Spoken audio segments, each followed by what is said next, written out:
better exchange some numbers while y'all here, too. I see you. Next on the mic, we got Brother Savon Smith.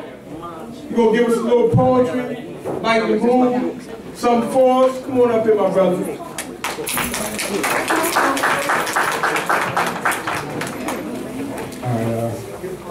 Going to poems tonight. One is called Swag. One is called Hood Kid. The book about the problems that teenagers face. The book about the problems that teenagers face, like on a daily basis, and things that happen where I'm from. I'm from Canada, by the way. Okay. Swag. Swag is the definition of every cool kid. Cut up these jean jackets and how clean Nike boots says. My fault. Hold on, I'm nervous. Swag. Thank you. Swag is the definition of every cool kid. Cut up these jean jackets and how clean your polo boots is. He was always looking back like, yo, you see the size of that girl butt? But the girls think it's cute switching with the bandana tied to the front. But no one on the corner got a swag like us until the corner gets bad by the people locked up. Man down, swag, girls like gangsters, so it's another man down. Guys like a girl that'll hold a man down for the glass on the phone, the only way the kid got a dad down.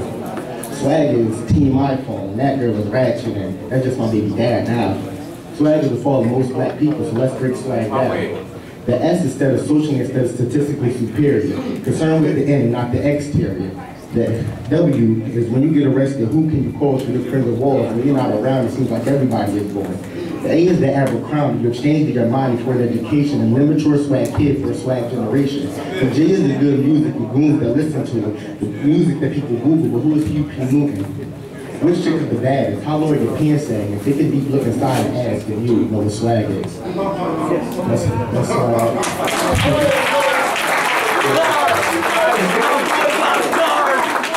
My boy got cars. Yeah. In this poem, I wrote this a minute ago. It's called Hood Kid. This one is about racial discrimination, just basically everywhere. You say, I ain't hood, but my hood is. It's so wild, young black people profile, Trayvon Martin jacket on. It's the story of a hood kid. You see, it's a shame how somebody black who got the strap was never intimidated. Get back, 3 bundles already, just say the cops were discriminating. You see, I ain't hood, but my hood is. It's hood kids like you that give hood kids like me a bad name. But don't get me wrong, we still give death a laugh because in my heart I'm for the same kid from Parkside, 1061 Hatton Ave. But still so wild, I witnessed the case of a racial profile like it's had to laugh, you see. This uptight cop never got started with me, but I'm getting ahead of myself. It's me and two of my boys driving to a party in Philly. So we crossed the bridge, on the way there, going to take care. So I'm having it in the back, going like this, dancing. Then I stopped, because behind me, I seen a red blue light splash on. So we pull over to the right, stop. The officers step out the car, it's a black and a white cop. They come to the window. Step out of the car, please. So we step out and the questions began. The white cop repeatedly asked, what's your name? Where you going? Where you been? We got a report of a disturbance with a BB gun. What's in the trunk? I need you to unlock it. My cousin reaches for his keys. The cop reaches for his gun. Keep your hands out of your pockets. Filled with the nervous feeling, all we can repeat is, officer, I don't know. Officer, I don't know. We look over at the black cop. The black cop looks at us. His only words are, you guys could go. So in a party, I wondered, did the white cop see black and couldn't tell what good is?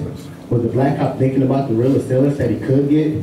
Could he tell that I ain't hood, but my hood is? Or was it so wild here, when it's the case of a racial profile of 3 young black men and just had to stop it because he himself was a hood kid? Thank you.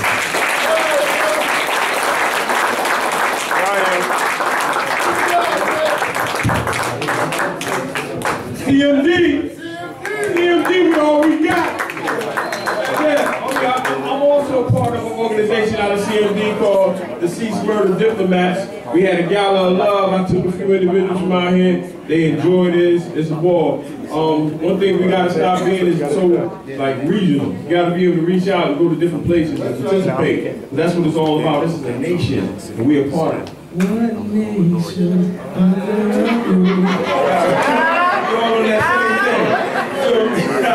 next to the mic, we're gonna have our man up here, Ernest. Come on up here and bless the mic.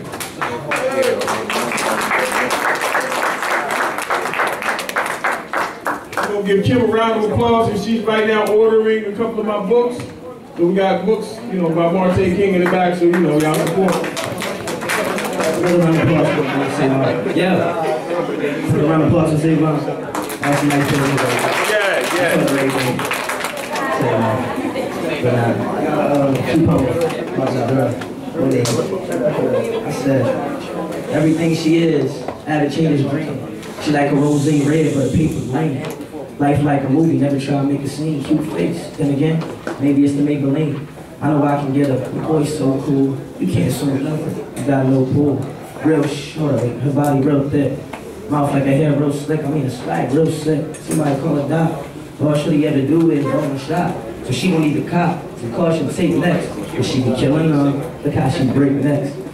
Every time we ballin', she tryna buy the ball out. Gucci Louis Prada, shoes what she all about. Swag so cold, so before she ball out, she let it fall out. 6 weeks later after that, calling her. It went from, I'm saying like, you know you my baby, right? Sometimes you make me happy and sometimes you make me crazy, right? But you know I love you, always thinking that you day and night. From the time I wake up in the morning till the time I say goodnight. Haters throw his hate, I don't throw it back at them. Other girls tap out, they see you a match for them. I tell them you're my queen, anytime they ask me. The haters quit just to show you, all we do is laugh at them. Don't I keep you flyer than a flock of birds? We team eagles, couples copies, they mockingbirds. And I hope you don't take this to heart, but I couldn't keep breaking my wallet, but you keep breaking your heart. Thank you.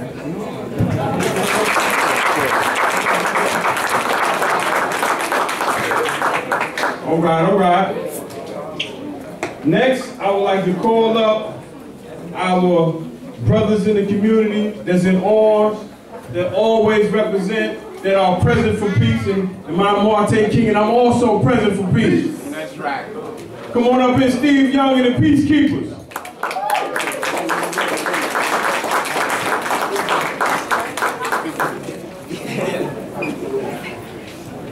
Coming up here, Poet Laureate Mahdi Salam.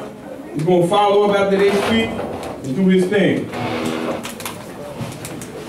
And present for peace. Present for peace. Present for peace. Present for peace. Present for peace. Present for peace. That's what we are. We are present for peace, and we're the peacekeepers. And I'm going to let Derek Brock, Brother Derek Brock, say a few words about the peacekeepers in this moment. Okay. Putting on the spot, so I wasn't expecting to say much, but I'll try to keep it brief. Yes. Peacekeepers Global Initiative is an initiative that's been started by Captain Dennis Muhammad. We have currently 19 chapters in the United States. Our initiative basically is to try to get the men and women to take more responsibility for our community, not to just let the police department be the ones that come in and clean up the problems. We try to take our own responsibility for our own problems in our community. It's about spreading the simple message is, I am present for peace. You know, we got a lot of killing in our communities. So the Peacekeepers is basically an initiative that we go out to the community, we spend time with the children, spreading our message. We meet every Saturday at 5 o'clock, back row at the playground. Basically, just keep constantly just taking more responsibility. That's what it's really all about, when you really think about it. It's about us taking our own responsibility for our own community. We meet every Thursday night, 7 o'clock, Stanley Holmes Village Community Center. We meet there, we meet there from 7 o'clock to about 8:30. Anybody's welcome to come. Check out what we're all about. We have a Facebook page, AC Peacekeepers. You can check us out on Facebook, like our page. Keep in touch with what we're doing. You can also go to our website, www.thepeacekeepers.org. Check us out. You know, we're doing a lot of things in the community. You know, Russell Simmons is actually one of the founders. He comes out to a lot of our initiatives. Actually, we're going to have Russell Simmons come down to Atlantic City eventually. At some point, he's going to be here. Hopefully, part of a rally we're going to have. So, go to our Peacekeepers page, AC Peacekeepers. You'll be able to know what's going on. And if you want to join, come on, put on this orange, you know? I'm going to give y'all a quick couple of stories about how much we impact the community with the children. Actually, today we had an incident. Today, we didn't get quite a bit of the Peacekeepers come out today because of the storm. You know, we're all getting back together. Everybody's been displaced and spread around, so some people's just getting back back home into Atlantic City. So today we didn't have quite as many of us as we have standing here today. But it was about 3 or 4 of us out there today, and we cleaned up the community. We cleaned up the playground. Kids helped us out clean up, and we played basketball with them today. And as we're about to leave, because what we do is we pray. One of the main things that we do when we come to the community, we pray with the community. We form a circle with the kids, the adults, and we pray. And today, some of the peacekeepers were taking the trash and putting the trash away, and they got held up by talking to some of the residents. And I told the kids, I said, yeah, we're about to leave. And one of the kids said to me, aren't we supposed to pray before we leave? So how can the peacekeepers? I said, come on, man, these kids are ready to pray. Let's get this circle going. He said, we have a small circle today. I said, that's okay. As long as we're here, we pray. I said, because even though it's just a few of us here, we're praying for a lot of people. So it don't take many of us to pray for everybody. So it's important that we pray. So that's one of the things that we do too. We try to bring prayer into it because it's important that we pray. So that's basically what the Peacekeepers is all about. Like I said, check us out, AC Peacekeepers, www.thepeacekeepers.org. You can check us out on the internet and watch some of our videos and check out some of our photos. And like I said, we actually, in fact, I just want to say one more thing and wrap it up. We're going to become one of the first responders, okay? One of the first responders, like we had Hurricane Sandy. We realized during times like that, we should be able to get into our communities and help our own communities, assist ourselves in getting back into a situation we can get back to normal. This Sandy situation showed us that we need to be more responsible for ourselves. So this is one of the things that the Peacekeepers are going to be doing. So anybody that wants to become a first responder, we're going to be training people to be certified first responders.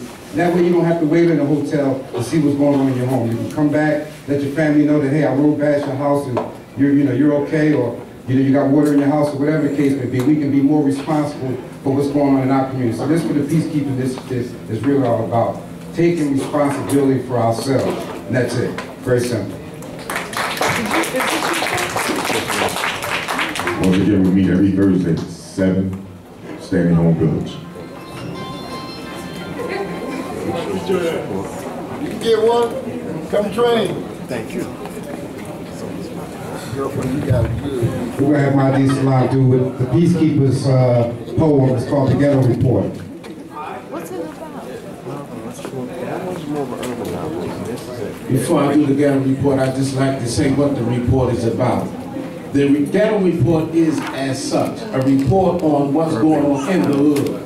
Why I had to die because I had this color on. Why you had to die because you look this kind of way. We just losing our babies and killing our babies for nothing. Okay? The value of life is just been lost for nothing. Trayvon Martin, you mean I got to die because I have on the hood because I don't look like I should look to you? These are the days and times that we living in. I shouldn't have to die for that. So what I'm saying now that I'm ready for the poem is the Ghetto Report is, as such, a report on what's happening in the hood. Stop the violence. Stop the drugs. Stop the gangsters. Stop the thugs. That's where my life was. So I pulled out my prayer rugs. Now you pull out your earplugs and listen. Don't cause destruction by your own hands. You're where you're at because of your plans. Some may understand that this is all a test and some won't. If I gave them the answer sheet, would they still flunk? I struggle. Our brain we must use to get out. It's pain, so we weep out. Some are scared to look, so they just peep out. Some have mental illness, so they can't speak out. It's time to stand and not just speak out. Will the last man stand and hold down the fort? Will the last man stand and give the Ghetto Report? Will the last man stand with dignity and grace? Will the last man stand with a smile upon his face? It's hard to be a man when you're dealt a hand like this. When the drama is astronomical and it really makes me pissed. But I'd rather be a man and commit to solving this than be a coward and allow it and act like it don't exist. Why do they hate the black man's anatomy? Destroy his mind, body, and soul is your strategy. Black on black killing like it's a fad, you see. Instead of giving him an Academy Award, you hit him in the head with a two-headed sword and hope that he denounce his Lord and praise you. Become a jigaboo. Run, jump, and skip and come through the hood and help contaminate it. To the black man, your anatomy is a catastrophe if your mind is not equal. And that is the sequel, the point I'm trying to make. Your muscles become soft and start to deflate. You need a strong mind to counteract the hate. And to my black sisters, this is an attempt to make you smile. You have lost your fathers, your sons, your brothers, your uncles, and your nephews for a real long while. And since you opened all my senses, you're high profile. All I see is beauty, a sight that pleases me. All I smell is roses and lots of daisies. All I feel is your touch that makes me laugh. Your massage is like mirages, and I love your bubble bath. All I hear is the ingenuous poet, the ingenuous poet, the ingenuous poet lead. You revive me, you surprise me, you're what this country needs. Sisters, why do they hate the beauty of our bodies? Why do they fear our minds to jail? History teaches us this. It's not really hard to tell. We must recognize it's no surprise what we're dealing with, my people, where the laws are set, and you can surely bet the scales of justice is not equal. I'm just trying to enlighten you, not frighten you. I'm not asking you to swing your fist. Just brace yourself and always remember this: will the last man stand and hold down the fort? Will the last man stand and give the ghetto report? Will the last man stand with dignity and grace? Will the last man stand with a smile upon his face? We must recognize it's in our eyes. The killing of our people is genocide, and we can't rise. If the killing rate is lethal, the dollar bill robs, steal, or kill. The prey becomes your people. Mother, father, sister, brother, aunt, uncle, niece. You break the rules and you become the beast. You're Frankenstein, your Lord Shemai. The deceased becomes your face. Why should you live by birth your heirs, and now you break my peace? Will the last man stand and hold down the fort? Will the last man stand and give the ghetto report? Will the last man stand with dignity and grace? Will the last man stand and preserve the black race?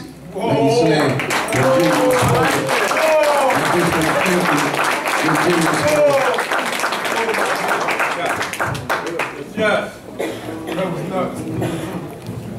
Ghetto report. Can I get 3 chairs over here? Can I get 3 chairs? Not yet? You not ready yet? Okay. Okay, I got it. Can I get that list back? Oh, I don't even need no list. Hold on. Next on the mic. Nephew. He said, she said, Yo, Black, you want to do that first? I gotta hear this right here, y'all.